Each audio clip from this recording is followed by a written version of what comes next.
அறிவுக்கே பொருத்தம் கிடையாது. எப்படின்னு சொன்னா, இரண்யாட்சதன்னு ஒரு அரக்கன் இருந்தானா, அந்த அரக்கன் பூமியை பாயா சுத்தி எடுத்துக்கிட்டு கடல்ல போயிட்டு ஒளிஞ்சுக்கிட்டானாம்.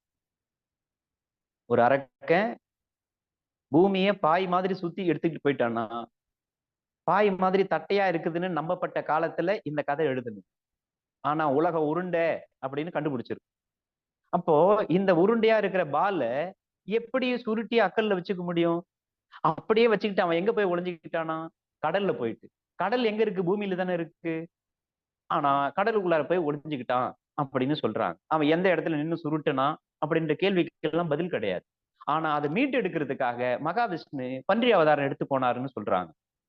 கடலுக்குள்ளார போயிட்டு தண்ணியில ஒளிஞ்சுக்கிட்டவனு ஒரு மீன் அவதாரம் எடுத்துட்டு போயிட்டோ, இல்ல ஆம அவதாரம் எடுத்து போயிட்டோ, இல்ல முதல் அவதாரம் எடுத்து போயிருந்தா அப்படி கதை சொல்லி இருந்தா கூட ஓரளவுக்கு அறிவுபூர்வமானது. ஆனா பன்றி அவதாரம் எடுத்துட்டு போனான்னு சொல்லி